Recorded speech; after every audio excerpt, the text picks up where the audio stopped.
And I'm almost not ready. What a fun way to start a show. What a fun day. Happy Veterans Day to everybody out there, especially and specifically those that have served and are still serving our wonderful country. We cannot say thank you enough for your service, for your sacrifice.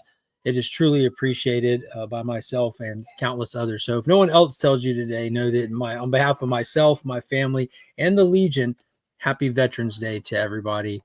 And let's get into it because it is another Tuesday. That means it's time for another new DC day. There's some really cool books out this week, some really cool ones, and not all from DC. So, of course, we'll be talking DC, but we'll look beyond that. A couple things that were announced in the past couple of days that have me scratching my head. And we'll be looking at round 2 of the DC KO. Where's round 1, you might ask? Well, that's a good question. We'll explore all that and more, as well as doing the weekly giveaway right after this.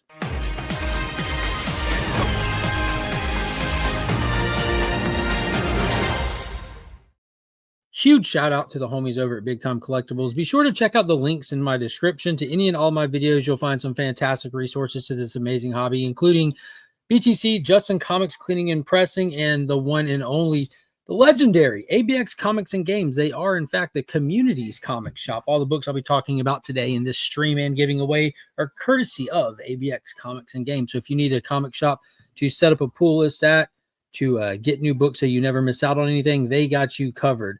And pardon me while I share this stream out in some places. I try to set the stream for 5 minutes till 2. 5 till 2. So it pings people. They get time to get here and all that stuff. And I was knocking around the house real quick.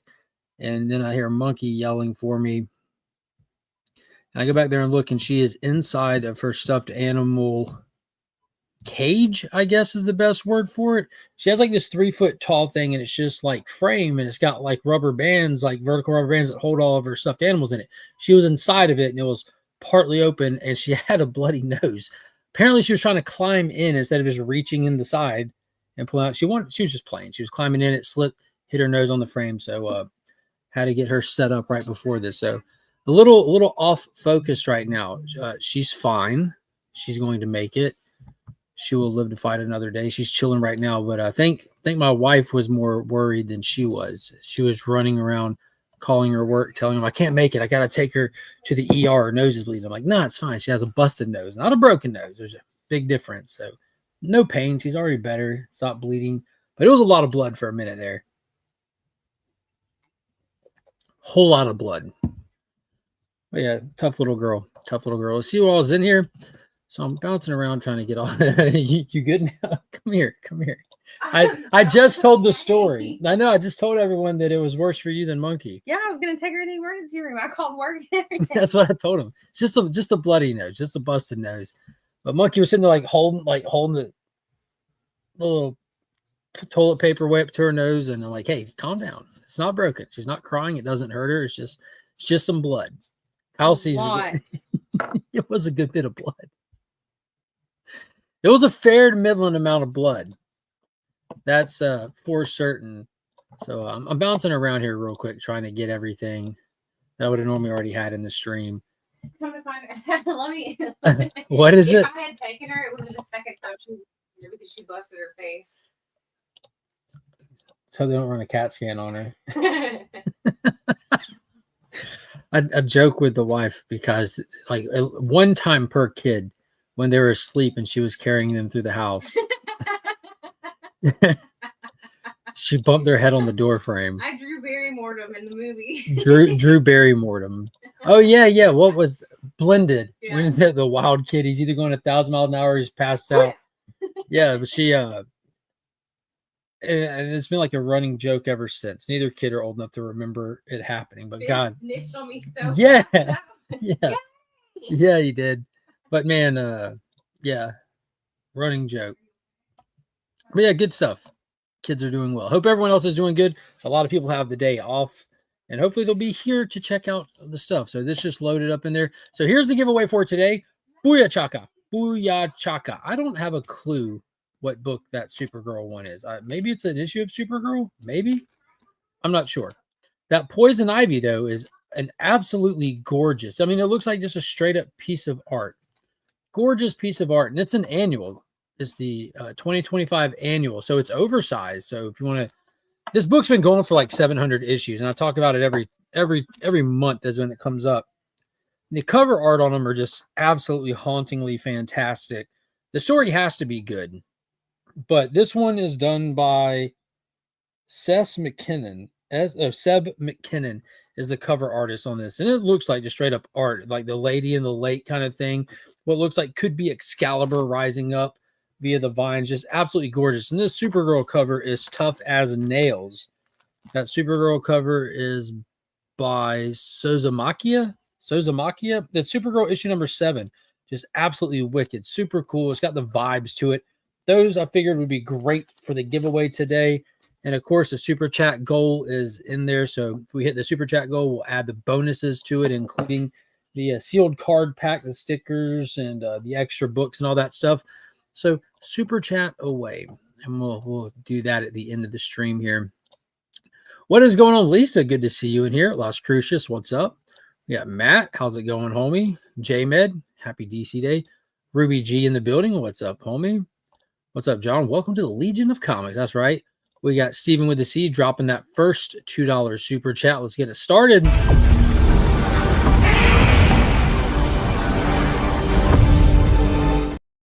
Happy DC Day to you too, Steven with the C. Kids are out of school today, so we'll we'll have Bloody Mary, aka Monkey, do the card pull at the end of the show, since kind of like old times. Since there's a joke about her bloody nose. Did you just say that on camera, bro? Yeah, I told him the story about her bloody nose already. Bro, be quiet. Yeah. Phil, what's going on, man? How's it going? Tate, good day. Good day to you too. Hello, Pop Pop. Is this a special where we have to stare at the thumbnail until a 3D image pops up? That'd be cool, man. I remember those. Those things were fun. Those were super fun. Donovan, what's up, homie? Awesome. LeMay, good to see you in here. Metal Elf, good afternoon to you, good sir. Sean Franklin, how's it going? Good to see you in here. Have you read Batman Arkham comic book? The one from the 90s? The old, like, God, it's got to be like around 30 years old, a little bit more. There's a bunch of Batman stories with Arkham in the title, though. Which one? Which one? Ronnie, what's going on? Hope your package came in. Oh, there it is. It's in the comment. Hello. Happy Veterans Day. Mark, I got my Legion loot prize pack yesterday. Thanks again. The Suicide Squad Peacemaker slab is sweet, along with the associated keys. Yeah, that one was stacked, wasn't it? That one was stacked. You get if you're a channel member in the Legion tier, put your name on a prize wheel for a once a month mega prize. Ronnie was the winner of the last one. Good stuff. Deep breaths, Kyle. Yeah. Get her a helmet and face mask for Christmas. Just about. Just about. What's going on, Dead Man? Good to see you in here. Do you like pecan pie and chocolate chip cake? I don't like chocolate, but pecan pie is my absolute favorite. Absolute favorite. Not even joking about that. I don't like seafood. Nope. Who hasn't dropped their kid from time to time? No, she didn't drop him. Just walking and just clips a door frame. Bloop. That poison ivy is incredible. Yeah, it's super, super gorgeous. Yeah. Hey, don't say it too many times. Then will you push the back door for me, bud? Happy DC Day, and we are Super Legion. What's going on, Kyle? Good to see you, homie. Canadian Survivalist, what's up? What's up? Well, I hope everyone's having a good day. Hope everyone's having a better day than my wife. Her nerves are shot now. Absolutely shot. Let's see. New comics this week. Pull that up. What is going on, Steve? Got Burt Family 54 in here. Good to see you, homie. What's up? So solid week. Solid week. Let me get over here. A lot of good stuff out this week. It looks like it's a larger pull week in general. I've done a good job though in recent weeks. I kind of adjusted my pull list, getting prepared for some stuff that's coming, anticipating stuff like the DC KO event, and ultimately preparing for the huge extension or expansion of titles that are happening next year. Lobo, Etrigan, Batwoman, all that stuff. But it's still a pretty stacked week for me. How many titles? I ended up with probably like 12 books or something like that. And count 'em. 1, 2, 3, But let's take a look at what's on here from DC. We're starting out with the long-awaited, 9, 10, 11. highly anticipated. Whoa. Yep, good. No, Daddy. Hush Part 2. Hush Part 2 from Jim Lee and Jeff Loeb. Batman versus the Bat Family. Whose side are you on? Pretty wicked cover. This is such a strange place. For as good as DC's doing with editorial, with their continuity, with their current KO event, I find it odd that this kind of was such a swing and a miss. The first part of this sold like gangbusters. They even did those big oversized issues of it. There's like a 2 foot by 1.5 foot edition of this book out there every issue. It's meant to be 12 parts, and it was supposed to take a break at issue 6. Well, it's been hit with delays already, and the delays hit it to the point where this didn't even wrap up before they started the next story arc.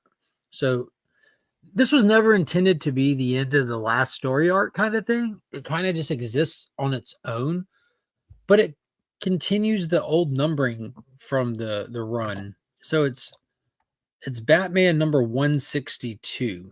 It's got a legacy number on there too, like legacy 927. So they're up to 930. I don't even know how to do the numbering for the legacy on the new one. That wouldn't even make sense. But anyways, this was supposed to be the ending to this numbering, this run. They don't change it up a lot with Batman. But they were going to have this Jeff Loeb, Jim Lee sequel to Hush, one of the most iconic Batman storylines of the modern era. Highly anticipated. A lot of people were in on it, but right off bat, it kind of just hit different. It felt weird. You know, returning to some of your favorite franchises is often enjoyable, but sometimes it just hits weird. It doesn't feel right. It's just the vibes are different. Kind of like the first Pacific Rim and then Pacific Rim Uprising. The vibes are different. You ain't got that Del Toro, that flair to it. It just feels off. And that's how this kind of feels for a lot of people. I'll be honest with you. I've been trying to give it the benefit of the doubt, knowing it's going to be a 12-issue series. It's got a long ways to go. It's going to be doing some build-up. But there's parts of it that feel really off to me as well.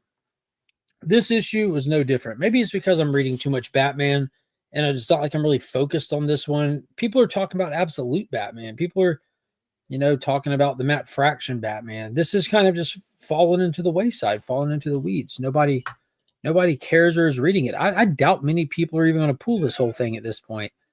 I'm wondering if this will even live on in trade paperback form.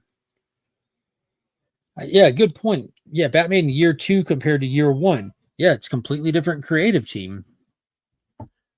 Completely different vibes. Same for year 3. But it's just missing that X factor. You know what I mean?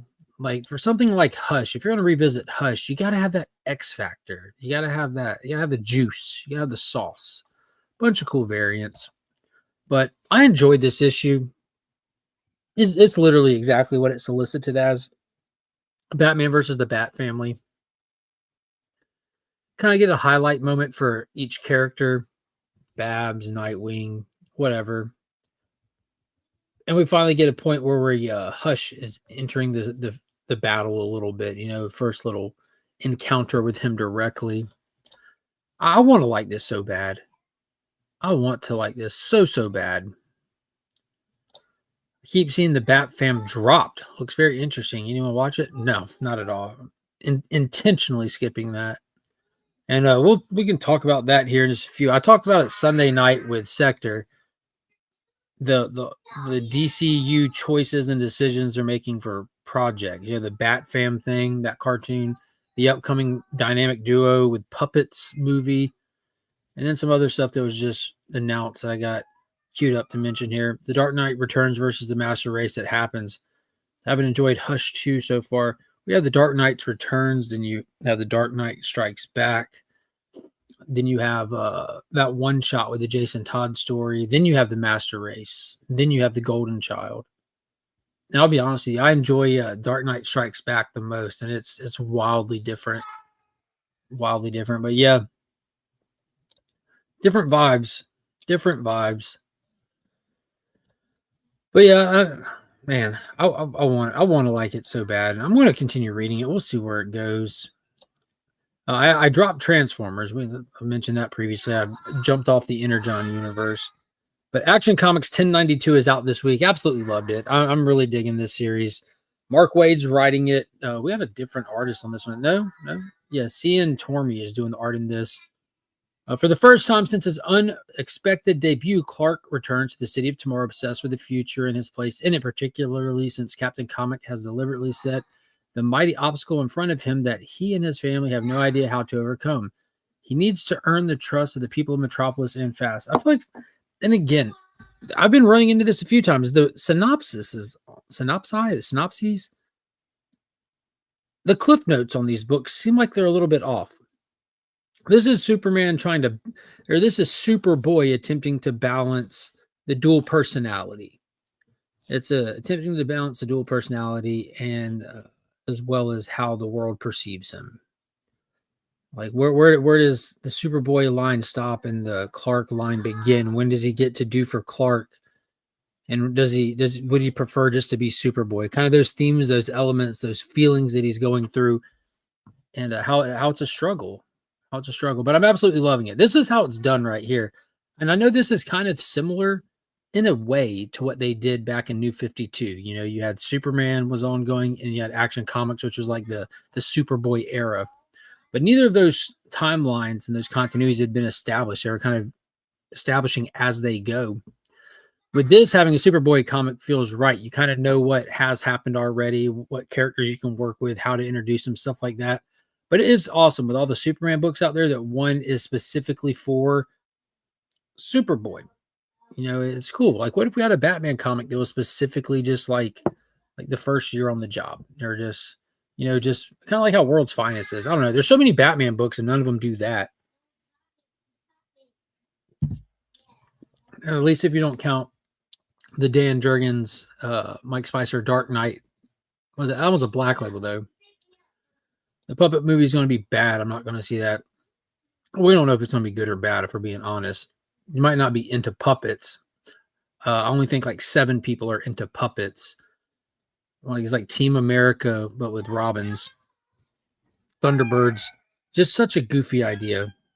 Kingdom Come versus the Kingdom. Yeah, that's fair. But I was invested in Magog's story though. Transformers was more than meets the expectations. No, it's good. It's good. What's going on, Dan? Good to see you. Christina Payne, good to see you. Hello. Sounds like they're making Captain Comet a villain. No, we're past that too. Like, I don't even know why they're mentioning him in that.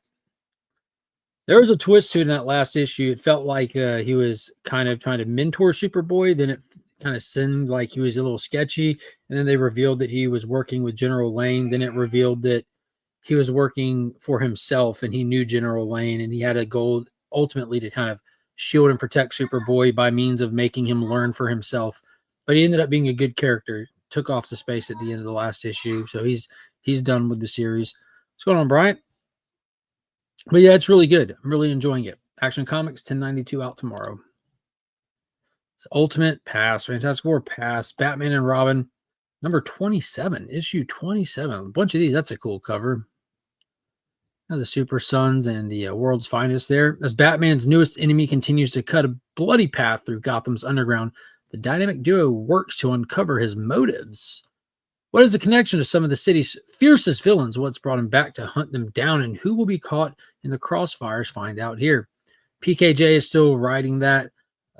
Fico Ocio? Oh, man, names these days are just killing me, man. I can't pronounce nothing anymore. But yeah, those are your creative teams. PKJ's on this. He's on the Superman Book of L book. He's on Incredible Hulk. He's doing a lot right now. I gotta tell you, I used to be like super hyped for PKJ stuff. Now it's kind of, dude, with what he's doing with Hulk and what he's doing right now with the Superman Book of L, I'm honestly getting like Cy Sperrier vibes. He's saying a lot and really not doing much with the words. He's not really moving needles with the words. Hopefully the Infernal Hulk thing slaps, or hopefully the Superman Book of L thing gets good fast. Otherwise, I'm going to end up dropping it. Poison Ivy 2025 annual number 1. Here's the A cover for it. Also a gorgeous cover. A tale of times past, no matter what Pamela Isley does, mercy or slaughter, humanity seems dead set on betraying the earth. Yet Ivy still refuses to let go of her own humanity in service of that which she claims to love. Hoping to discover a way forward, Poison Ivy sets out to find the living repository of all secrets, the tree of knowledge. But like those who have tested the tree's fruits before her, Ivy learns far more than she bargained for. I wonder if it's gonna be like the tree of knowledge, like from the biblical sense. That'd be a cool little tie-in.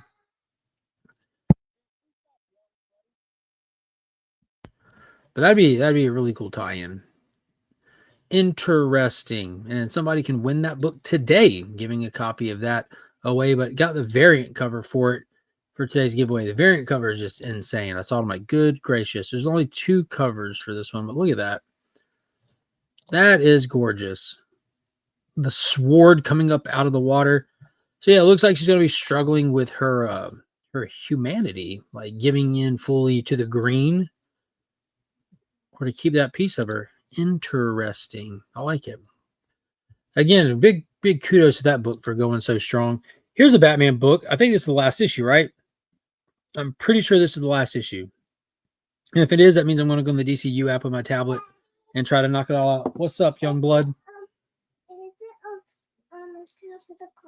It is not time for guards. You want to tell everyone, hey, I told them about your bloody nose. What? That makes you tough. Oh, what? Of course it does. Let's see what we got going on. Dark Patterns. Case number 4, The Child of Fire. Batman Dark Patterns. Can the Dark Knight detective quell the hunger flames threatening to erase Gotham before the city is no more? Or will the Child of Fire's inferno devour it all? I have no clue what the Child of Fire is, who the Child of Fire is, or what's going on, but that cover is flippin' wicked. Super dig it. Super dig it. Dan Waters is writing this. Hayden Sherman on art. Hayden Sherman is our interior artist who's been rocking on Absolute Wonder Woman as the primary. Dan Waters is a fantastic writer. I like his stuff. The kind of horror slant he has on everything. So hopefully that's the wrap for this series, and I'll go back and binge that bad boy. I will binge read this one for sure because I've heard so much good stuff about it. Heard a lot of good stuff about it. All right. Let's see. Metal Elf, what is going on, homie? I think, wait, am I way up in the chat? The chat jumped way up. All right, let's get back down here. I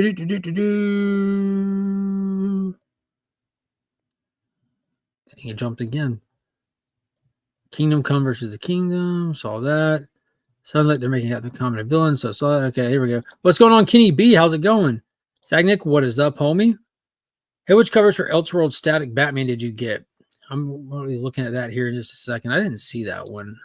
Been enjoying current Batman and Robin run. There you go. Yeah, I've heard some good stuff from it. I think it's like primarily the Damian fans, right? Like you can find Damian really focused over there. And it's been going for a while. Like a solid while. So that lends to it alone, just the fact that it's gone on for so long. It's got to be good. Sales are really carrying it. Batman sells.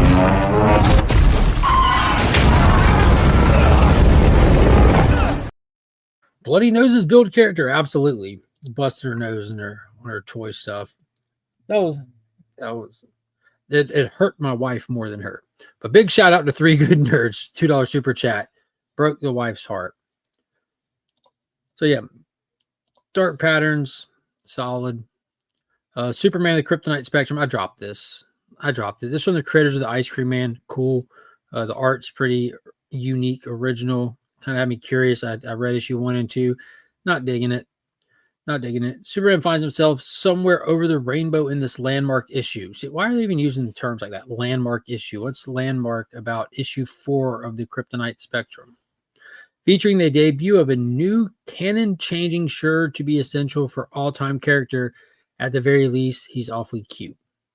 Whatever happened to the Man of Tomorrow? The answer awaits in the form of bending, head-spinning, mixed-up melee of mites, men, and multicolored meteoroids. It's a major milestone for our magnificent medium with 2 added dimensions for extra support. Okay, what are we getting? Mixed Pitilix, Superman, like Superman might. I see Mixie. So I guess that's it. we're getting the imp, the Superman imp in here. It's a cool cover for sure. Mike Choi variant. That's pretty cool. Martin Morazzo, W. Maxwell Prince on the creative team. Yeah, I just man, it couldn't keep my attention. It plays out like an Allred story kind of. Anybody else reading it? Some feedback from somebody other than me? Because I'm biased. I like what I like. Aquaman number 11 out this week with a DC KO tie-in. Now, if you're trying to keep up with DC KO and you're like, man, what do I need to read? This doesn't necessitate having the DC KO tie-in on it. The events of this book take place before DC KO, and it's only a tie-in because they have the fight parademons in one scene of it. The important part of it just lends straight back to the actual ongoing Aquaman story with his Atlantis, his family, his people presumed dead and gone from the events of issue 1 in that first big story arc, as well as kind of setting up the dynamic between him and the grown version of his daughter. Love you. Have fun. Love you. Please keep an eye on her. I will. I've given her Tylenol. What's She's your had word? her face hurt. Yeah, okay, that's fair. All right. So You need shoes. Okay, I was about to say it's cold. It's Georgia cold out there. I had to preface that. But yeah, it sets up the dynamic a little bit more, kind of getting personal and closer with the older version of his daughter that he met in the blue when fighting the Lord Dagon. Good grief, this house is busy. She's going to work, baby. Oh my gosh. Oh my gosh. But it doesn't necessarily set up the next story arc or anything like that. It's not crucial to the DC KO event. Parademons. There's a really cool action in this. We get like the kind of them referencing the Justice League Blue that they kind of talked about as the title of the last issue, with our aquatic-based heroes now being able to access the blue. So there's some cool aspects to it. I'm really digging it. I'm not happy about the art on this one. John Timms has been absolutely crushing it on the art. We have a guest artist. I don't know if it's a new artist or just simply a guest artist for a new story arc, but it's Namit Malavia. It has almost like, okay, it has almost like an anime dynamic to it. It's not drawn anime-ish, but just you'll see when you see like the perspectives and stuff. It's very dynamic, and that part of it's good. You need $40? Yes. Yes. Yeah. Okay. You use your words. You want me to use my card? Yeah, that would be great. Okay. Yeah, that'd be even better. Okay. Go for that. Let's go. You want to sit up here, Mont? Okay. I love you. Gotta go. She's got to go to work. She's got to go make money so she can buy you toys. Or not. What? Well, we're not doing that. You know better. I love you. Baby, I gotta go. You can't come with me. I love you. Poor little thing. I love you. Down to 34 here this morning. I saw it was colder in Georgia. Yeah, it's down. Then go get something to eat, man. I love you. Wow. Come on. Go. Go. Yeah, I got down to like 28 last night. Not too bad. A random question for anyone that watched or read Attack on Titan. Is there an American comic that could be in a similar vein? I'm not sure. I haven't read the anime books. I haven't seen there's a live action movie for that one too. Haven't seen that yet. I'm about to go snatch these kids up because they're not letting her leave for work. So I'm gonna play y'all a clip, and I want to go get them and get them inside. So let's hit the JRJR. And you're welcome to come use one of the 8 easels we have set up for creating art here at the show for consideration for our art auctions on Saturday for our major auction at 8 p.m. at the Westin Ballroom. And the smaller auctions we'll have here on the convention floor on Sunday starting at noon. That's a flash from the past. So any artist that we have here, either as an exhibitor artist in Artist Alley, One of my first or an memories of aspiring taking me artist, to if you'd comic like to store come was up voting and on create a this piece again. on No stage club. here at the art So this stage, just screams my fandom. Like, that was just please come on by. Thank you so much, man. Thank you Great so to much. meet you. You're amazing. Thank you. Thank you. Hey, I just want to shake your hand, man. Yeah, I've this loved is your what work it for made me. decades. Thank you very much. I appreciate you guys saying those nice words. That You means have a no lot. idea. Thank you. All right. I didn't hit the stop. Oh, it's perfect. And I'm back. There we go. Kids are inside. She's now on the way.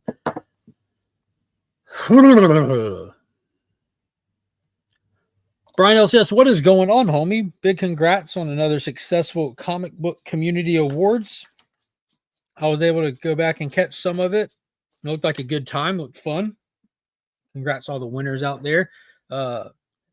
Nate and SideQuest Comics did a great job. It looked like it was a good time. So big shout out to Brian LCS, and thank you for all that you do to put those on and spotlight all the people in the comic book YouTube sphere. It's always really fun. They got a few channels that I got to go back and kind of look up that I'd never heard of till the award show. So that's really cool. It's always a good thing about it. A lot of new attention on it. Really helps spread the community out there to find some new elements. So definitely appreciate you. Joffrey, what is going on, homie? Loaders, what's up? Got to give it to Jeremy Adams for making Aquaman popular. Yeah, he ain't the first one to do it.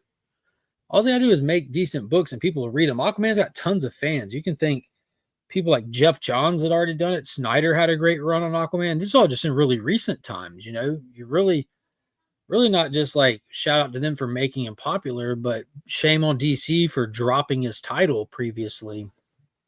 Yeah, my nips could cut glass this morning. There you go. Harder than a diamond in an ice storm. 39 here today in Ludington, Michigan was low 20. Yeah, that's what we were at last night. Is Attack on Titan the manga where people are being eaten by huge naked humanoids? Yeah, I think so. Attack on Titan comic equivalent. I should ask League of Comic Geeks for that one and see what answers I get. Yeah, I'm not sure. What's going on, Trev? I'm not sure. I don't think there is one. Yep. I say Oblivion Song is a similar vein. See, I'm just not familiar with enough stuff. That's not Scotty Young. Who did Oblivion Song? I don't know. I know that was like popular for a while. The issue number 1, 9.8s were going for like $80 for a while back in the boom. Packing up trophies to get them out to the winners. There you go. The 90s Aquaman was amazing. Yeah, Peter David's Aquaman, exactly. All kinds of good stuff. There you go. Check out Oblivion Song. Long hair, hook hand Aquaman in the 90s is probably my favorite Aquaman. It's my favorite design for sure. Yeah, I liked it a bunch. I liked it right after that too, when he got like the hard water hand. I don't blame DC for dropping it. You really need a particular type of writer to make Aquaman shine. I'll be honest, he's the last hero I'd pick to read about. Oh, that's wild. That might just come from like exposure then. Because Entourage, that HBO show, they were even like the whole meme, like you ride the seahorse kind of thing. Aquaman wasn't like that for decades. For a long time, he was tough as nails. You know, his kid gets killed. He gets his hand eaten off by piranha.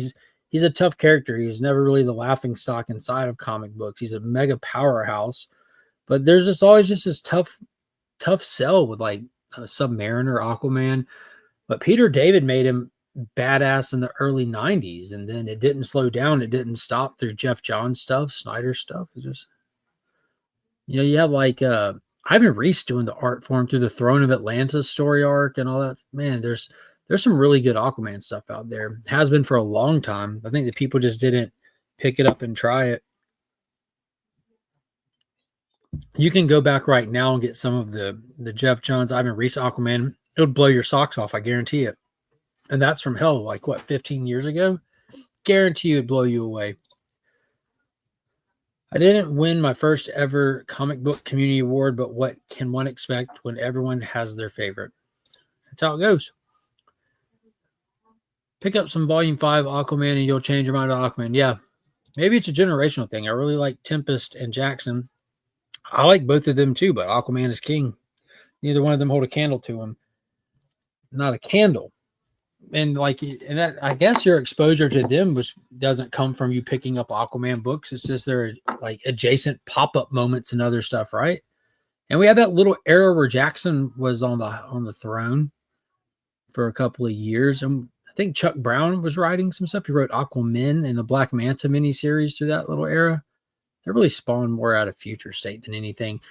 It really comes, what just out of curiosity, what year did you get into reading comic books? Because everyone finds comic books differently. Some people start with comic books. Some people start by watching the movies or the Teen Titans show or Young Justice. That's what brings you in. You know, if your entry to DC Comics was Young Justice, of course you like Jackson better. He's amazing in there. You know what I mean?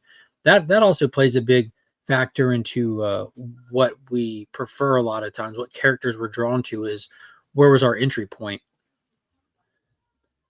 I'd be curious. Everyone drop a comment. What was your entry point into comic books, the paper comic books? Because there's a lot of superhero fans out there that don't read comics, and that's fair. That's fine. They watch the movies or they watch shows, whatever. There's all kinds of ways to enjoy these characters. But what was your entry into reading comic books? Me, they were just always around. Like I grew up in a house with a dad who'd been collecting since the early 60s. So they were just around. That's what I learned to read with. That's what I cut my teeth on. I never had a room in my entire life that didn't have comic books in it. But did you start with books? Anti-hero Aquaman. New 52 Aquaman was good too. Yeah, that's the Jeff John stuff. That was amazing. Another $2 super chat from Steven with a C.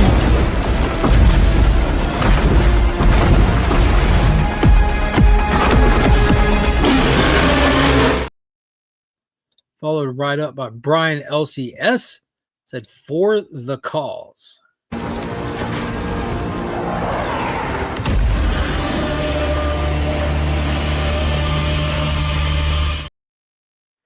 Followed right up with that by Cliff on Comics with a $2 super chat. For the people. There it is. For the people. You want blood?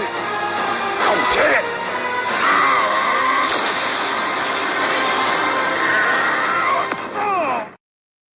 You got to keep those short. Like every other time that I play an Aquaman clip, I get a email from Warner Brothers. Hey, edit that out of your video or give me my money. My entry point was Turok. Naturally, I'd like Aquaman. LOL. Yeah, that's fair. That's fair. What's up, people? What's going on, Ryan? Anti-hero Aquaman. Oh, British comics like what is that? Biano and the Dandy when I was a kid. Then age 13 got into collecting comics, Secret Wars and Christ on Infinite Earth. Dude, what a time, man. What a time. Good grief. That was right before I was born because that was like, what, 85? And I'm in 87, baby.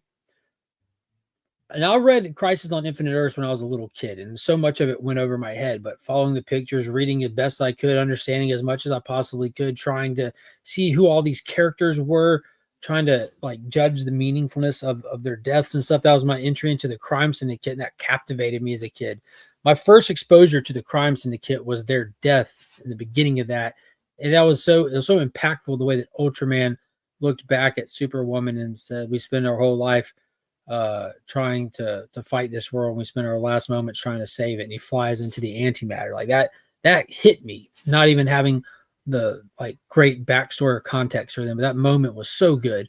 I couldn't even like, man, I think about that. I wish I was there kind of moments. That's one of them. I wish I was there going into my shop every month, picking up the next issue of Crisis on Infinite Earths as it came out, like the shop talk. I can't even imagine how cool that was. Amazing Spider-Man number 100, which belonged to my cousin. He told me anytime I want to read them when I come to visit, I could. Plus, when he got out of them, he gave them all to me. Dude, that's awesome. That's awesome. G.I. Joe for Ronnie. For me in the late 80s, early 90s, my single mom would get me a little something from the grocery store after work once or twice a week. They used to have some comics in with the magazines. Oh, that's cool. There you go. I'd get in the 70s like Super Friends, straight to the books. 8 years old, and the owner of my LCS spent all day answering my comic questions. The first stuff I read was Archie, then quickly into Fantastic Four and Spider-Man. Back in the day, I started in the late 90s at age 12. I read a bunch of Marvel and DC's. Back then, Marvel was my favorite. Spider-Man and the Avengers were my favorite titles. And I'm a DC stan. I'm right there with you on the DC stan So back in that time, you had the you also still had the Spider-Man TV show was rocking, and you even had the Avengers cartoon show on TV. It was a wild lineup, like Atlas and stuff. Web of Spider-Man #1 was my entry point into comics. That's a cool cover. At the time, that was the final black suit. Crisis was exciting to me when I was a teen because it pulled in Blue Beetle, Captain Atom to DC. Yeah, the Charlton characters. Not yet, but I'll holler at you when it is getting closer. I won't let you miss it, I promise. Didn't like reading, but I found I liked reading comics. If nothing else, went out somewhere with the folks and bored, I could always grab a comic and escape. Yeah. My first exposure was John Byrne Uncanny X-Men Dark Phoenix saga, given to me by my cousin when I was 13, along with 100 other comics. Nice. My intro for eBay comic sales is finding out how rare Turok 1 is on there. Yeah, I try to keep them sold out on there. My first true entry was Wonder Woman and Hulk TV show, along with Spider-Man on the Electric Company. Yeah, there you go. So there it is. That was your first exposure. Not the second, no. So no, not the second, no. Because then I'd have to get up, wash my hands, all that. You're just going to have to wait. No. I have to wash my hands, baby. Because they'd be sticky and vinegary. Yeah, the Hulk was a very big one for me as a kid, too. It was syndicated for years. I don't even remember when it stopped airing because the Incredible Hulk show was syndicated forever. But that was always one that I loved. I got the big box set on DVD and everything. When was the last time they packed in comics with food products? I miss those minis and cereals and the Pizza Hut comic meals. Yeah, they have those 4 Pizza Hut X-Men ones. I think the last ones they did there. But it's some good stuff. I honestly can't pinpoint the first anything when it came to comics for me. Like I said, they were just there. Supergirl #7 is out. I don't know what's up with this. This looks weird. I picked up and flipped through issue 1 back when it was coming out, and I'm like, hard pass. But it's Thanksgiving in Midvale, and Kara is fretting over her first holiday home in a while with plenty to be thankful for. Supergirl has nothing to worry about, right? Right? Don't know. Don't have a clue. Gorgeous cover, though. Super cool cover. Seriously? That's what she says on the cover there. But yeah, that's super cool. But yeah, I'm not sure on that one. Green Lantern Corps #10. So we're on the backside of the Starbreaker. What do they call it? The Starbreaker saga, whatever the little event was. Green Lanterns had a huge story arc that took place inside the pages of Green Lantern proper and Green Lantern Corps. So we got all of them back together. You know, Jeremy Adams, again, has done a fantastic job kind of leaning back to the elements for Green Lantern that really work for Green Lantern. Similar to Aquaman, you know, Jeremy Adams is doing Green Lantern and Aquaman. Jeff Johns single-handedly put Green Lantern and Aquaman on the map like pretty much no one has done before them. And now Jeremy Adams is kind of leaning back onto what worked best in those time eras and then building off those the way that Jeff Johns built off of the respected books himself. You know, Jeff Johns introduced the full emotional spectrum and stuff. Now you got Jeremy Adams introducing like the blue inside the Aquaman comics. And so they're just doing some really cool stuff. In this, now that the batteries are rebuilt, now that OA is functioning again, they've got some restructuring to do. We saw the death of John Stewart at the end of the Starbreaker supremacy, and now you're going to figure out the catch-22 twist of that, and it's kind of unfortunate. It's kind of super unfortunate because it's kind of an editor note moment. It's not a secret that he died, but then at the end of the issue, we see John Stewart somewhere else in a different capacity, and it's a different John Stewart. There's 2 of them. And it's an editor note thing that says, hey, you remember back in 2022 when we ran everybody off from Green Lantern comics and nobody would read them because we decided not to do comics about any of the Green Lanterns anyone cared about. And we're going to invent this Teen Lantern character that nobody likes and make y'all read Teen Lantern if you want to read Green Lantern. They were gearing up for the 5G thing where they're going to sideline all the heroes that sell books. And they did this little story arc thing, or Herodotus or whatever. And it was the whole era sucked so bad I didn't read any of it. So it's an editor note back to that storyline, which is unfortunate, but it's kind of like a cleaning up the past kind of event. So that John Stewart death was kind of meaningful, but it was kind of like a freebie. You get like a pass to do it. So I don't know.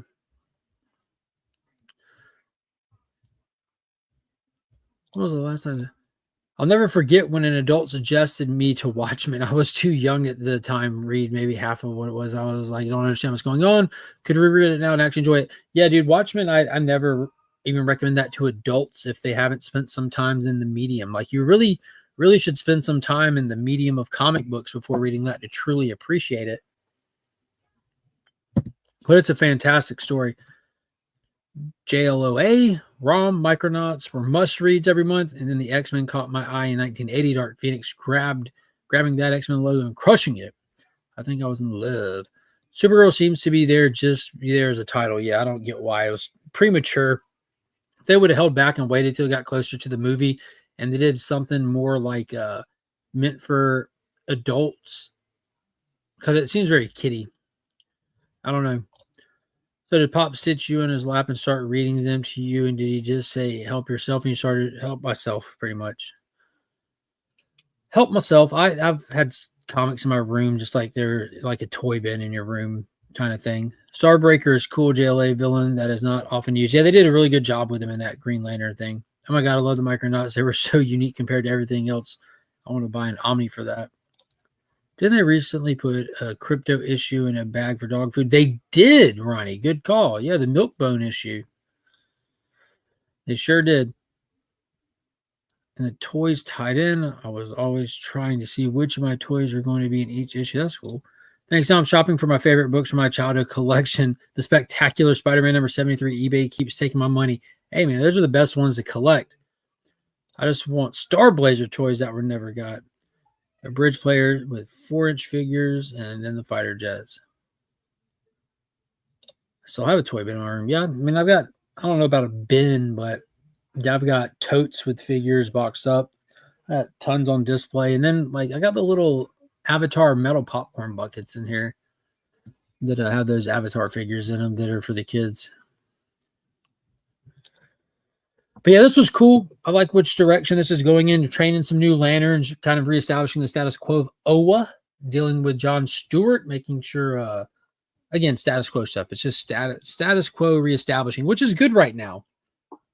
It's good to get a little status quo because Green Lantern has been shook up for a while. Hey, the finale is in. Mr. Terrific year number 1. The Athena, the lady that was running Michael Holt's company to the ground, trying to fire up that machine for ultimate power that's been conveying with Darkseid. You get the big finale. You get Jefferson, Michael, Mr. Terrific, and Black Lightning against her, and some extra help from Apocalypse. So this first little 6-issue miniseries going back to the earliest days of Mr. Terrific was fantastic. Start to finish, fantastic. Al Leston wrote it, and he did a dang good job, especially issue 2 with the Spectre. Like, what a banger of an issue. Absolute banger. So that was a good one that wraps up this week. That might be it for the DC stuff. Oh, there it is. So I didn't see this. I might have just absolutely looked over it somehow, but I wanted to check this one out. Was it a Raza cover? Yeah, I wanted specifically to get a copy of this Raza cover. Completely looked over it, completely missed it.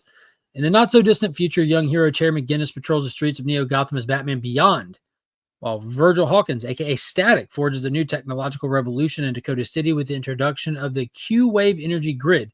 Together, alongside the Justice League Beyond, the heroes prepare for Earth's induction into the interplanetary alliance known as the Cooperative. Everything seems to be going smoothly until a new villain arrives on the scene and puts everything at risk. At the center of all the mayhem is an unlikely duo of Static and Batman Beyond, as they must work together to save the world before it's too late. So you get old Static. It's still Virgil. And Terry McGinnis, Batman Beyond. I don't know if the timelines line up now, right? That's kind of, it's not, okay, it's slated as Elseworld. Never mind. I see the Elseworld logo on it. So, I should have seen the border at the top too. It's got the Elseworld border at the top. I was about to say that doesn't line up because like Static's young, Static's a younger kid, Virgil, but still, like, he's not that young compared to Batman for Batman Beyond and him to be rocking together. But I thought that this was going to just be good fun. I haven't read a ton of the Milestone stuff, not by a stretch. Very familiar with the characters enough, and was excited for this one. I like me some Elseworld stuff, and like, what a duo right there, right? Definitely interested. I want that Raza cover. This Dustin DeGuin, that looks really cool too. Doesn't have Static on the cover though. It'd be cool to have them both on there. Oh, wow, that's dope. Denny's Cohen variant. That's super cool. Dang. And it's Denny Cohen, so that's like clutch right there. Definitely cool. I like that one a lot. I don't know if the toys were around at the time I was reading. That'd have been so cool, man. I miss the toy market in the 80s, even the 90s. Batman Static Fire. Dude, I like this cover a lot. Looks pretty raw. I remember reading Machine Man 1 through 4 in the 80s thinking, 2020 is so far away. Well, we'll have robots and flying cars. It was actually 2001, not 2020. It was 2001 Space Odyssey, where Aaron Stack first appears, I believe. Ruby Q Studios, what is up, homie?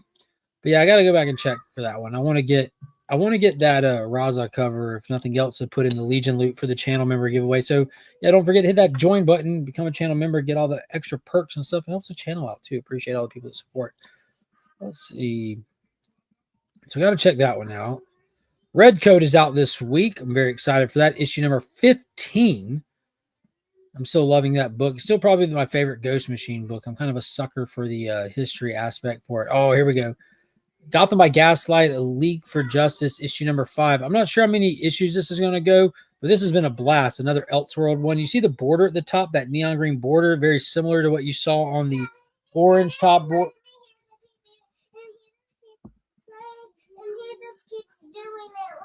Ask him nicely to stop. Did you say please? You never say please, so don't tell me you said please. Say, hey, Finn, will you please stop? I can't hear the TV. It's a race against time as the League for Justice unravels Zod's sinister world-ending plans, but as the death of all of humanity approaches, our heroes will need more help. With the warrior women of the Lost Amazon civilization, aid them in their time of need. Yeah, this has been a blast. This has been a super, super blast. Kind of like the whole lost civilization tropes that are real popular right now. They kind of play into that with Krypton being one of those, with the Amazons being one of those. You have Luthor kind of building his own machine, like similar to what you saw in the Wild Wild West with a giant steam-powered spider. He doesn't build a spider, but he gets his giant, like, railroad-style, steam-powered, big monstrosity that they have to fight. Then they have to deal with him waking up General Zod. Now, Zod immediately takes Luthor as his underling, and I don't think that they know what's in store for them. Some really cool stuff. Mind-blowing cover of issue, if that Elseworld. Yeah, super good cover. But I'm digging this one a lot. I like the Gotham by Gaslight stuff. Conan, we're taking everyone down with us. No clue what that is. G.I. Joe, Venom, no one cares. Grimm is still going. Didn't know that. New issue 1 from Marvel called 1776. I don't know what's up with that. That caught my attention. Predator Badlands is getting a one-shot prequel to the movie. And there's even a movie photo cover variant. Or I think it'd be like cover C. Godzilla's fighting the Ninja Turtles this week. I'm skipping that one. I don't know. No. Godzilla Dead Zone issue number 4 out this week. I didn't see that one. Didn't see that one at all. I know that Godzilla, the regular one, is out this week, but I didn't see Dead Zone. Might have dropped Dead Zone. I can't remember. I dropped a bunch of stuff. I know that I dropped the Godzilla Starship Godzilla, which is like in the same universe as this Dead Zone, but yeah, didn't make the cut. Here we go. This is what I was looking for. Youngblood issue number 1. Rob Liefeld's Youngblood. Brand new story content, not a reprinting of the original run. This is what he originally released first on Whatnot. He self-published it, sold it strictly through his own Whatnot channel, made tons of money, splashed the market in a big way, and now it's making its way to retailers. It has direct market covers that have not been printed before. It's got foils. It'll have some retailer exclusives. John Jang has a couple of covers. Check out bigtimecollectibles.com. Link in the description to find some of those. But there was one that I had to get this one right here. I get Shaft foiled out of its mind. But yeah, I'm going to give it a shot. Check it out. I love Rob Liefeld, man. Love his art. The blood is back. Creator Rob Liefeld returns to write and draw the comic that started it all. The team is summoned to a crisis in the Pacific as a mysterious vessel appears and a deadly nemesis is revealed. Note, the mass market editions will have a few different interior pages than the original direct-to-consumer editions. Oh, that's cool. So even if you got the one from a store, you can still go out and get this one and get some new material. That's super cool. But yeah, a lot of covers. A lot of covers. There's a Mark Spears one in there. That's cool. Here's one of two of the John Jang ones. I wonder if they have the other one. I think he just showed off the Shaft one yesterday. Oh, this is cool. Looking like that's super cool. Looking like the absolute Batman homage. But some cool stuff. Youngblood #1 was the very first title at Image Comics. That's Liefeld's Shaft cover. Oh, you're not too sure about? Yeah, it matches that other one too. And when you put them side by side, Austin, it's a little odd. It's a little odd. It's like they're touching tips. Very, very weird. But Austin picked up some really cool stuff straight from Rob Liefeld's whatnot a couple years ago. Got some prelim pages, or what was it? The color guide pages that he drew? Yeah, the color guide, I think it was. Someone has to love Liefeld. Dude, he's crushing it. Like, people can say as much as they want negatively, but I think it's because he's such a popular creator that, like, it's just a ratio thing. If you got 100 fans, you might have one hater, but if you got 1 million fans, you might have 10,000 haters. You're still crushing it with and that's just how it is. He puts up numbers. He doesn't just create stuff. He has the sales numbers to back it up. Blue Falcon and Dynamite, the Prillo A covers are still crushing it, but I'm sticking with those Matina variants to have that matching set. Issue #2 was intense. Like, it was his revenge at the people that broke into the lab and shot his dog. So he went ham on these people, and it ended with his dog in surgery. So the creation of Dynamite, I haven't read it yet. I'm expecting to see Dynamite be activated and turned on in this issue and to get rocking and rolling. But this is really tough. It's a really good series so far. If you're into the Hanna-Barbera characters, you're going to want to check that one out. Really cool variants for it as well. Who did that? Is it Dynamite? Dynamite's been crushing it right now. Yeah, Gargoyles, Blue Falcon, Johnny Quest, Space Ghost, Herculoids. They've just been crushing it, man. Doing some cool stuff. All right, let me see if I can find this Peter Cannon. Peter Cannon. Justice League 21 reprint. That's a big deal issue. That's the first Crisis book. Crisis on Two Worlds first starts. There it is. So this threw me for a curveball. This A cover is trash. Absolute trash. This is the cover that was used in the marketing. This looks amazing. This is the Jonathan Lau variant. I'm pleased to say this matches the interior art. The A cover does not match the interior art. So that A cover that looks a little, a little washed, a little cartoony, bad representation. But the B cover, the Jonathan Lau cover, great representation. Kind of classic looking, kind of more, more adult oriented. But I didn't even know that this was a thing. But I got that Lau cover, and I got this gorgeous Alex Ross variant. Look at that. Look at that. So we were talking about this character for a while back, while the Peacemaker show was going on, and everyone was still assuming that it would end well. How many episodes? It was 8 episodes. So anywhere between episode 1 and 7, when everyone was still like, this is amazing, this is going good. I hope they bring in other Charlton comic characters, like we mentioned earlier in the chat. You got Ted Kord Blue Beetle you can bring in. You got the Question you can bring in. We already got Peacemaker here. There's just so much stuff you can do with it. Peter Cannon Thunderbolt was one that we're thinking, hey, we can bring Peter Cannon Thunderbolt in. When you're doing the Charlton character originals and the Watchmen character substitute, the comedian is Peacemaker. Rorschach is the Question. Night Owl is Blue Beetle. Peter Cannon here is Ozymandias. So that was one of the characters like, well, maybe they'll pull Peter Cannon in. Maybe something as simple as that. Well, apparently not, because it doesn't look like DC has the rights to Peter Cannon. I have no clue what's going on with the rights, but here he is getting a brand new issue #1 at Dynamite with some dynamic, gorgeous covers to choose from. But Peter Cannon is back, and fists and feet will fly. And that's pretty funny in the synopsis right there. He's got a thing with feet. The intro to this book was super good. Dynamite's millionaire martial artist returns in this all-new action-packed reimagining from enlightened author Fred Van Lent. And ascended artist Jonathan Lau. Yeah, dude, so good. As a child, Peter Cannon grew up in the secluded culture of the Awakened, an isolated movement blending New Age psychology, Tibetan Buddhism, extreme fitness, and other esoteric disciplines. But when a mass suicide wiped out almost all of the Awakened followers, an orphaned and abandoned Peter was left to find his own way in the world. Don't worry, they didn't use Kool-Aid. Now, years later, the last surviving member of a mysterious mystical order arrives in New York City on a mission of revenge his target, the renegade master who destroyed his clan, Peter Cannon.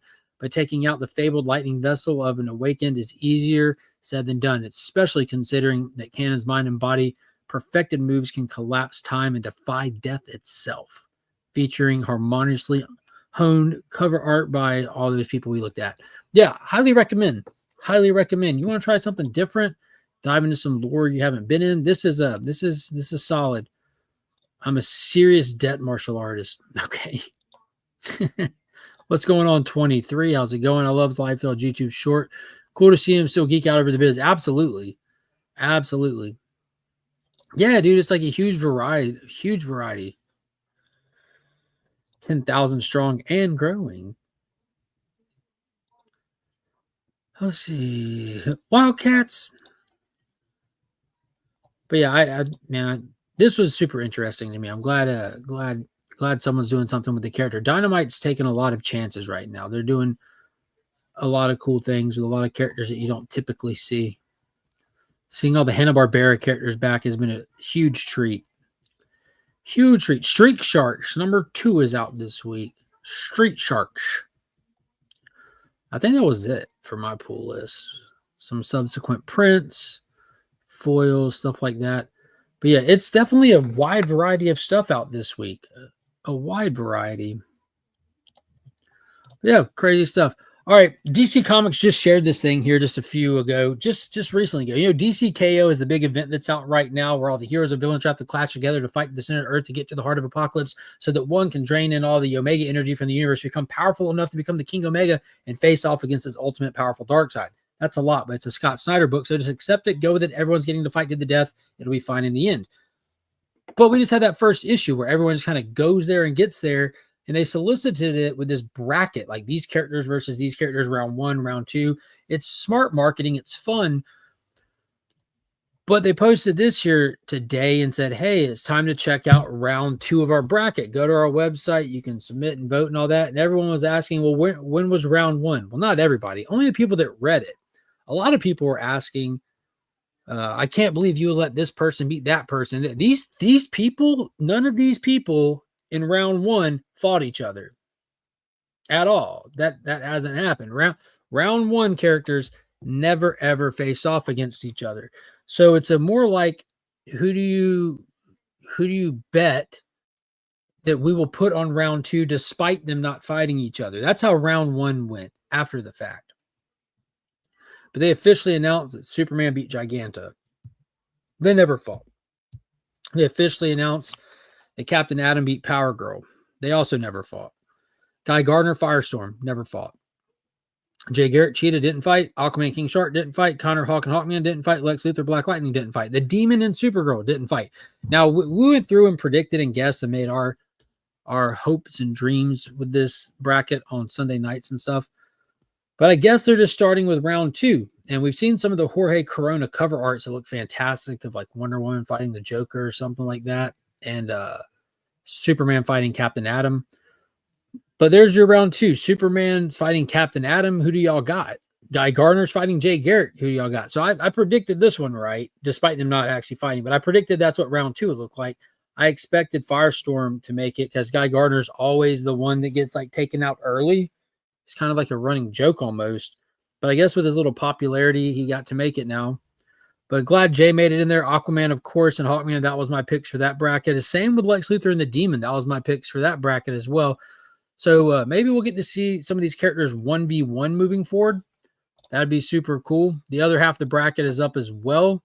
More characters that didn't fight each other. You had Wonder Woman and Starro. I don't even remember seeing Starro in the book, much less get eliminated. So that's fun. Lobo and Plastic Man. So I don't know, but we got Lobo and Wonder Woman in round 2. You know, ultimately, I would love nothing more than to see Lobo just run the gambit and just take this whole thing home. This character was made for this kind of story. Just pure carnage, just a fight. Like, he's the last Zarnian. This is what he does. Let him do it. But we got Swamp Thing and Cyborg. And that's one that Sector pointed out. It'd be really cool to see like an elemental earth versus like a tech metal kind of thing. Like 2 opposing forces, but we'll potentially see it. And they completely did a curveball replacing Batman with the Joker on release day for issue number 1. But we got Joker and Jason Todd going up against it with each other. So will Jason Todd get his revenge? Will it just be Joker walking the dog on him, getting the crowbar him all over again? And then last but not least, and I absolutely called this one out of pure favoritism. You know, like Zatanna is a favorite for people. Harley Quinn is a favorite. People are like, well, how can Harley Quinn beat Metamorpho? Well,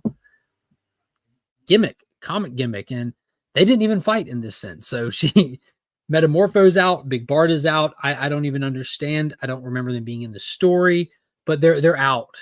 They didn't fight. They didn't include them. Nothing. They're out. But Zatanna and Harley Quinn. Harley Quinn is a character that has the power of the plot on her side. Harley Quinn has taken out Captain Carrot and other people. She's psycho. She's crazy. All it takes is the right woo-woo concoction and poof, hit you some gas in the face and you're done. Oh man, I still need to watch Connor Hawk stomp Hawkman down for his old man. Connor Hawk is out. Connor Hawk is out. There was no fight. That's what I'm saying. There was no fight. So they had Connor Hawk fighting Hawkman. Hawkman went to the next round. They never fought. None of these people ever fought each other. They set this whole thing up, had people debate, talk about it, go to the DC website and make their predictions on who will win in the fight. And then they never had any of them fight. There was no fight between them. It doesn't make sense. It's crazy. Same with this side of the bracket. There was no fighting. Exactly. That's what blows my mind, because I read these books and then when I see them post this, everyone's in the comment, I can't believe that Harley beat Metamorpho. Well, they didn't fight. So issue 1, the format for issue 1 was all of these heroes racing through pretty much an obstacle course to get to a doorway. Not everyone made it to the doorway. They're not fighting each other. They're all side by side fighting off these things through this obstacle course, these visions, these traps, whatever you want to call it or consider it. Some of them fell trying to get to that doorway that was only open for a limited time. So all the people that progressed forward into round 2, the way I see it, are the ones that made it into the doorway. They weren't fighting each other. So it's kind of like, what a bait and switch. Yeah, it's been confusing. I had to ask my LCS if issue 2 is out. Been worried I missed it. Right? Yeah, it doesn't even come. It's not even out this week even. So yeah, they bait and switched everyone. Yeah, this thing is turning into the annoying fluff I expect. However, some of it's so fun. Man, I said it Sunday. There's only 2 things that matter with the DC KO event. 1, did you have fun? That's the first point of any of this stuff. Did you get the enjoyment out of it that they were aiming for? You know, if it's a horror book, were you scared? You know, if it's an emotional book, did you feel it? If it's an action thrill ride, were you entertained? And beyond that, the only thing that matters with this book is issue 7, the final issue. What does this mean for the DCU moving forward? So that's all it really matters. It's an event book. It's a gimmick. It's only a 4-issue event. Maybe they should have fleshed it out. Is it only 4 issues? That's super short. What's going on, Collector P? Not a chance Plastic Man lost. He is nearly invincible. He didn't make it to the doorway. Is heroes fighting bad ideas? It'd be nice if they did a one-shot with all round ones fights. Yeah, there were no round ones. They skipped round 1. We're in round 2 now. They didn't. Round 1 never existed. The only people that laid hands on each other directly in round 1 was the Joker stabbing Batman through his back without him even knowing it was coming. That was it. When the villain showed up, and that was I was like, surprise, we're here too. And then they ran for the doorway too. I really, because I don't talk spoilers on Tuesday unless the book's already been out. I encourage people to buy these books. So many people are blown away by this right now.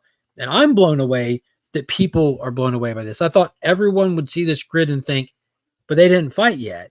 How we're skipping around one, but no, like 90% of people commenting on social media have no clue that they didn't fight, and they just ran through a doorway. Like they didn't know. They flipped a coin. Yeah, this is stupid. Rochambeau. Dick punch always works. That's true. What is up, the immortal one? Good to see you, homie. Oh, come on. You're telling me one of the best hand-to-hand combat fighters in DC can't finish an obstacle course? That's some BS. Well, it's not an obstacle course. That, again, I'm just to make it easy to understand.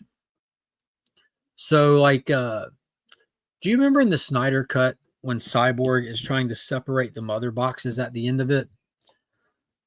And the Flash comes up and he taps him right at the right time, and his consciousness is able to go into the mother box. And the mother box is a living entity. It's a real thing. It's just not a machine.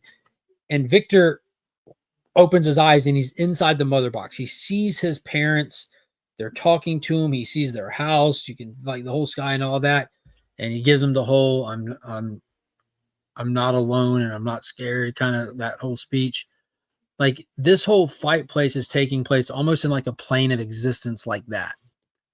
They're in a different plane of existence, and they show up and they have to get through, they have to cross a distance and get through a doorway. And there are things trying to kill them between those two things. And it's hardcore. It's hardcore.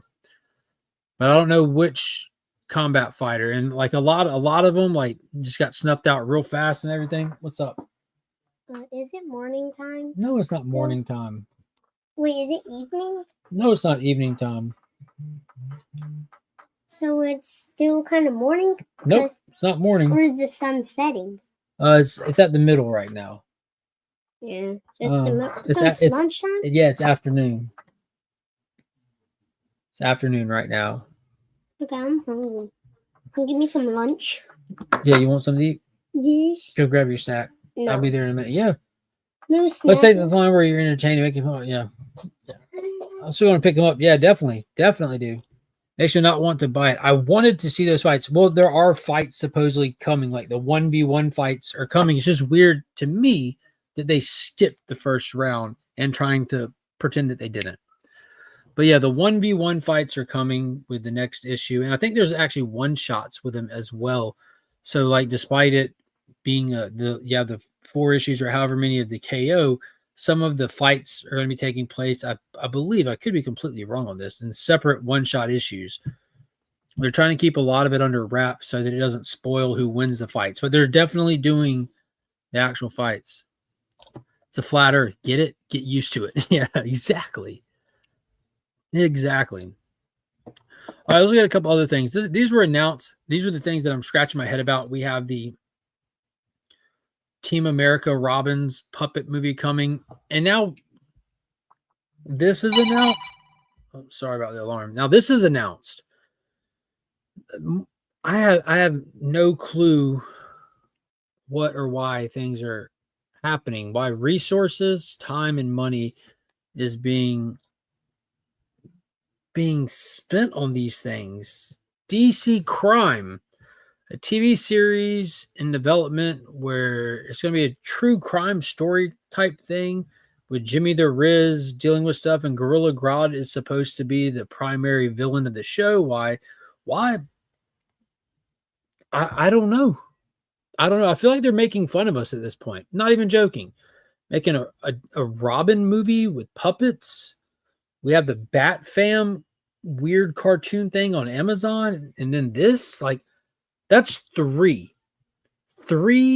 absolutely wasted property opportunities instead of, like, I don't know,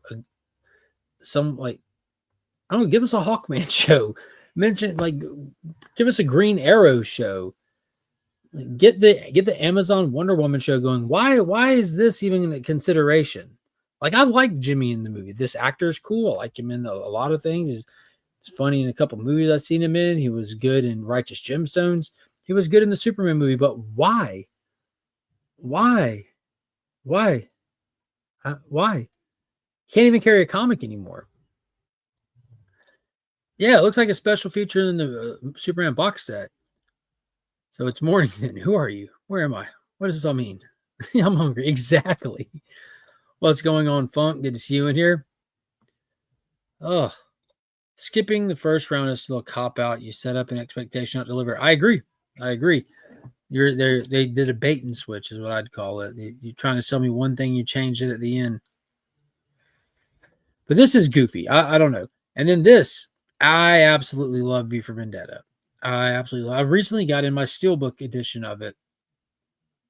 And this, I'm not scratching my head wondering why. I'm scratching my head going, am I that old?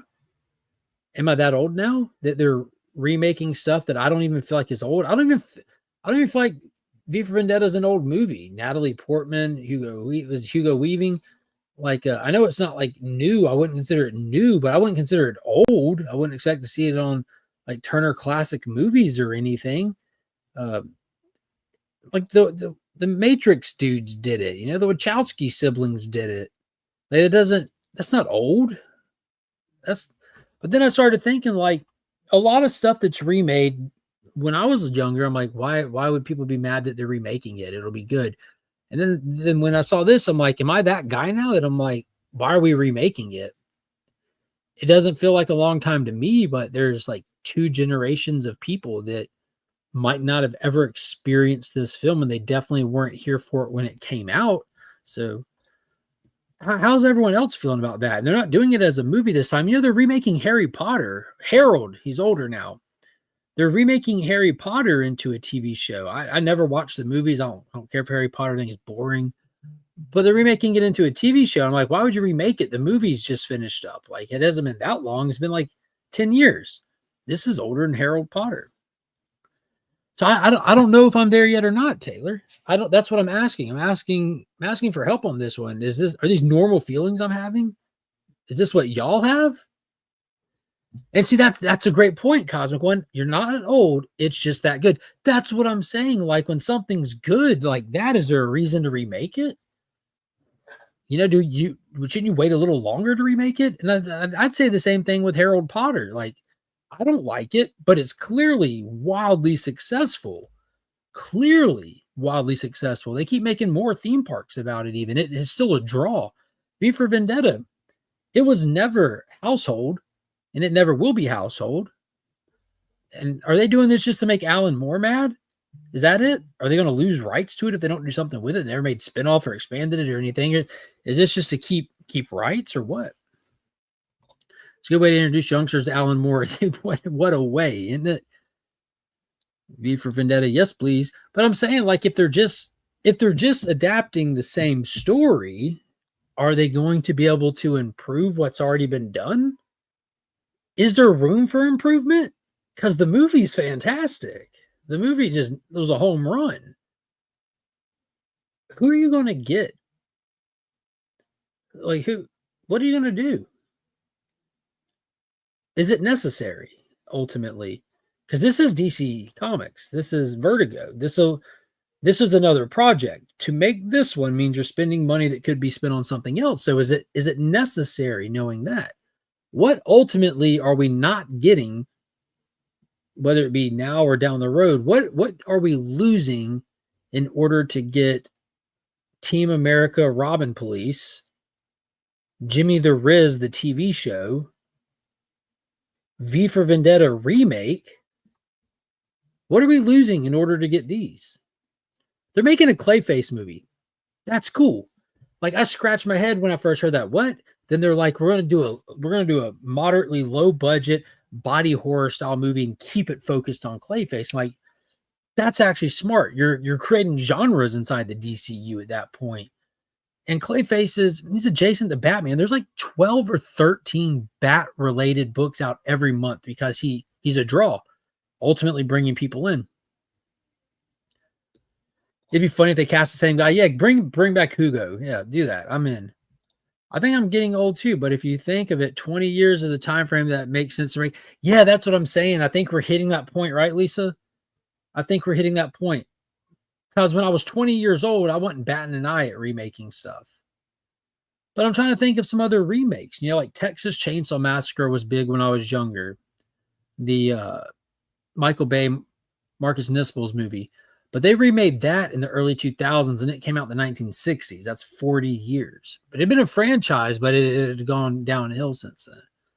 Friday the 13th, same thing. 80s to the, what was it, 2000, when they did the Willow Ford Friday the 13th Michael Bay production? That one was that maybe 2007, 2008. So that one's not quite as long. That was 80s. Nightmare on Elm Street. It's really, for some reason, I can only think of like horror movies. Batman, they just never stopped making them. You know, Batman 89 all the way through Batman and Robin, and they just went right into Batman Begins. What are some remakes that they did that people that you might have thought, we don't need this, too soon? This chat is a remake of one that happened last week. It's a sequel, my friend. Maybe the series will go more in depth with the story, backstory. Maybe it's just a musical. Yeah, it can go any way, right? They ran out of original ideas long ago. Everything is a remake, reboot, or pre-sequel, prequel, which, you know, when done right is fine. Look at Welcome to Derry. You know, they remade it in 2017. It Part 1 came out. And before that, it was like, what, 92? 92. So that's 30 years, pretty much. Close enough. Close.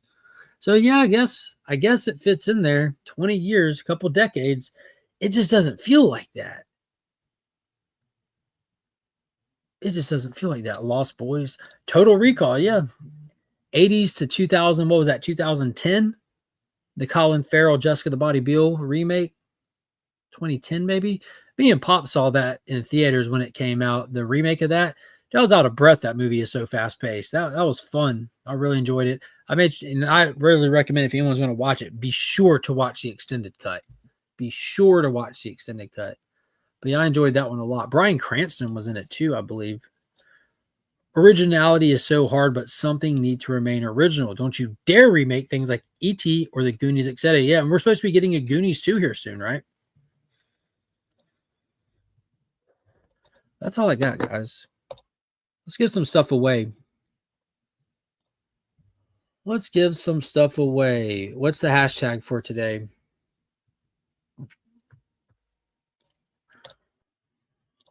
Drop me a comment. What's the hashtag for today? I'm pulling up the giveaway page. Meow. All right, check the chat. Let's see what our hashtag going to be. What's the hashtag going to be? T-dubs for the win. That's it.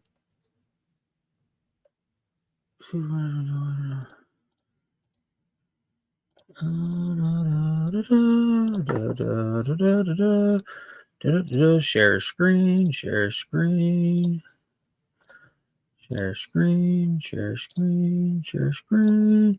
All right, we're doing hashtag remake, and we're giving away Supergirl number 7 variant as well as the Poison Ivy annual, and then we're going to throw the bonus stuff in there.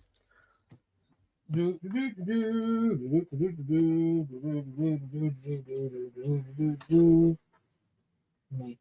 noise.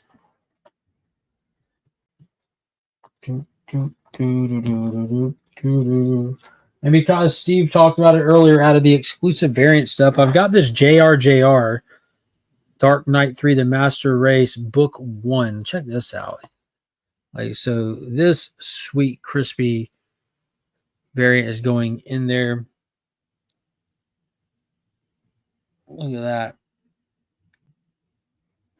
That's wicked. That's getting added to it. Of course, other stuff is going in there with it. The sealed trading card packs of the DC Hero cards. Cliff on Comics won last week, and he posted a video last night at 1:55 a.m. opening up what he won from last week's. And I'll holler for Monkey to get her to come in here and draw some cards. And if there's some more books in there, some freebies and stuff, I'll get some more to go. Got stacks of books all around me. Everyone's getting that remake in there. And while y'all are waiting on that, Drop a comment. Let me know what was your favorite remake ever. What's your favorite remake? I think mine would be that Texas Chainsaw Massacre with Jessica Biel. I think that is my favorite. But what's yours? What is your favorite remake?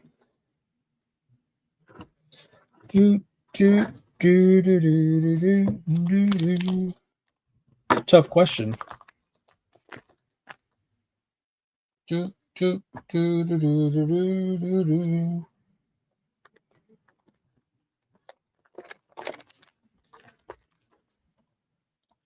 Made it in time for the giveaway. Yes, sir. Yes, sir. Hey, will you tell Monkey to come here, Finn? He is asleep, Daddy. Okay.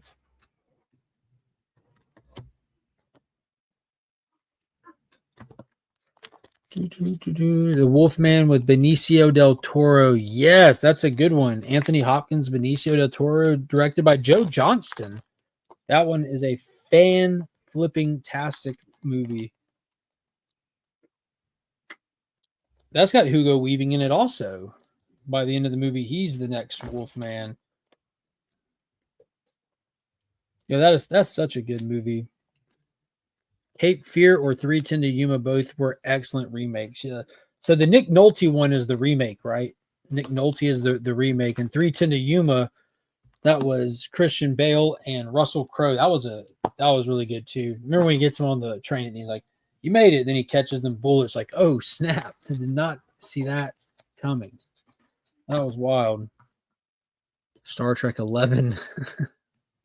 Oh yeah, man, that was super good. Red Dawn remake was decent. Yeah, with Chris Hemsworth. You know, you got a Hemsworth in that Star Trek also. Yeah, that was another one I didn't expect him to go down. Hemsworth got in that. Anyone else dropping any ideas? Yeah. Yeah, and wasn't Nolte the dad? I think Nick Nolte was the dad and Juliette Lewis was his daughter. If I'm not mistaken. Because the old one was man, am I going crazy, or was the original like Robert Mitchum or something, like old school? Yeah, okay. Yeah, a lot of these movies I haven't seen in God only knows how long. The Man Who Knew Too Much, but was same filmmaker. 21 Jump Street. Yes, dude, that movie's so funny. We were talking about Rob Riggle today. Oh, True Grit. True Grit is super good. Oh, Rooster. Man, that was good. Jeff Bridges is amazing. I don't think very many people could have pulled that role off and had the same vibes and really brought it to the screen like that. Yeah, they really are.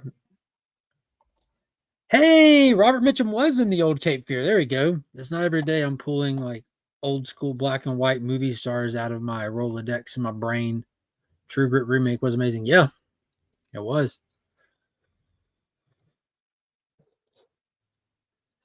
It reminds me, The Magnificent Seven. I really enjoyed that remake as well. Chris Pratt and Denzel. Dude, that whole cast was strong. That was fun. Westerns are good for remakes. Star Wars The Force Awakens. Yeah, that's a good remake. Oh, man. All right, let's see how many people we got in here. At 32 people entered, 44 watching. So I hope you got in. The way it works is spin this, whoever's name it goes on. It's coming to you. It's free shipping worldwide if you're a channel member in the Legion tier. If you're a supporter or just a subscriber, it's free shipping in the United States. If you live internationally, I'll give you a $10 shipping credit, and you can either pay the difference or you can prize tag somebody in the chat. So if you're in Canada, Germany, the AEU, which these are all places that I ship to regularly. That's why I'm mentioning. You can either pay the difference or prize tag somebody in the live chat. It's up to you. 100% up to you. All right, let's spin this bad boy. Good luck, everyone. And whoever wins, make sure you send me your address immediately on Instagram so I can have that. The immortal one, the legendary Biggie, the OG banger of YouTube himself, Coming to you, good sir. Congrats. Big congrats. So you got those and some bonus books, some extra stuff that goes in there that are you get to find out when you open it. But yeah, congrats, big guy. One of the OGs here in the comic book YouTube and winner of I don't remember which one he won. I saw that he won. I voted for him in one or two of the categories, but he won one of the comic book community awards this year. So big congrats to him as well. I know I've watched remakes, but nothing comes to mind. Maybe Flubber. Yeah, dude, that Robin Williams Flubber was so fun, man. That was fun.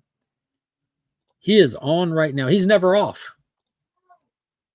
Always on, slightly off. Was that the IFC channel logo? Yeah, big shout out. Congrats to Biggie. Make sure you send me your shipping address, homie. Someone should tell him you won. Yeah, he should. No, he's kind of half watching, I hope. But that's going to do it. I'm about to go make these kids some food and get ready for karate tonight. Finn's first tournament is this weekend. That's going to be a blast. I'm excited for that. And make sure Monkey's good, you know. I appreciate everybody coming and hanging out. And until next time, as always, I'm Mark. But check out my video yesterday. Product review from the Disney park. Don't do them often, that's for sure. But it's super duper cool. Super cool. And then there'll be another one out tomorrow. They don't do a lot of views, but they are like evergreen videos. Like the last one I did got like 10 or 15 views, and then like a week later it was up to like almost 500 or something like that. But yeah, check it out. Some really cool stuff on there. And I'll see everybody next week, or if you're around, Friday morning and Sunday night for At Week's End when we do the full reviews and spoilers. We'll be talking about Welcome to Derry episode 3, which was phenomenal. And I'm currently binging through Stranger Things to get caught up for the finale to that. But we'll see what else we're talking about between now and then. But check out Welcome to Derry. Come hang out and talk about all that. I'll see y'all later. Peace. Only one of us has a parachute.